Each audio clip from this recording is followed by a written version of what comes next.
ಛತ್ತೀಸ್ಗಢದ ರಾಯ್ಪುರದ ಪೆಟ್ರೋಲ್ ಪಂಪ್ನಲ್ಲಿ ಧೂಮಪಾನ ಮಾಡಬೇಡ ಎಂದಿದ್ದಕ್ಕೆ ವ್ಯಕ್ತಿಯೊಬ್ಬ ಲೈಟರ್ನಿಂದ ಪೆಟ್ರೋಲ್ ನಳಿಕೆಗೆ ಬೆಂಕಿ ಹಚ್ಚಿದ ಆಘಾತಕಾರಿ ಘಟನೆ ನಡೆದಿದೆ. ಆರೋಪಿ ಧರ್ಮೇಂದ್ರ ಕ್ಷತ್ರಿ ಬೈಕ್ ಪಕ್ಕ ನಿಂತು ಸಿಗರೆಟ್ ಹಚ್ಚಲು ಯತ್ನಿಸಿದಾಗ ಜೊತೆಗಿದ್ದ ಸವಾರ ಸಿಗರೆಟ್ ಸೇದಬೇಡ ಎಂದು ಬುದ್ಧಿ ಹೇಳಿದ್ದ. ಇದರಿಂದ ಕೆರಳಿದ ಆತ ನೇರವಾಗಿ ಪೆಟ್ರೋಲ್ ಟ್ಯಾಂಕ್ ಬಳಿಯೇ ಲೈಟರ್ ಹೊತ್ತಿಸಿದ್ದಾನೆ. ಕ್ಷಣಾರ್ಧದಲ್ಲಿ ಬೆಂಕಿ ದಗದಗನೆ ಉರಿದಿದ್ದು ಸ್ಥಳದಲ್ಲಿದ್ದ ಜನರು ಪ್ರಾಣಭಯದಿಂದ ಚಲ್ಲಾಪಿಲ್ಲಿಯಾಗಿ ಓಡಿದ್ದಾರೆ. ಪೆಟ್ರೋಲ್ ಪಂಪ್ ಯಂತ್ರಕ್ಕೂ ಬೆಂಕಿ ವ್ಯಾಪಿಸಿತ್ತು.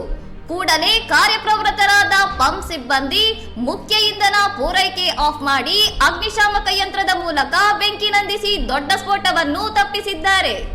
ಘಟನೆ ಬಳಿಕ ಪರಾರಿಯಾಗಲು ಯತ್ನಿಸಿದ ಆರೋಪಿಗಳಾದ ಧರ್ಮೇಂದ್ರ ಮತ್ತು ಇಮ್ರಾನ್ ನನ್ನು ಸಿಬ್ಬಂದಿ ಹಿಡಿದು ಪೊಲೀಸರಿಗೆ ಒಪ್ಪಿಸಿದ್ದಾರೆ. ಸದ್ಯ ಇಬ್ಬರು ಕಿರಾತಕರು ಈಗ ಜೈಲು ಪಾಲಾಗಿದ್ದಾರೆ. ಇನ್ನಷ್ಟು ಸುದ್ದಿಗಳಿಗಾಗಿ ನೋಡ್ತಾ ಇರಿ ಸೌರಂ ಟಿವಿ.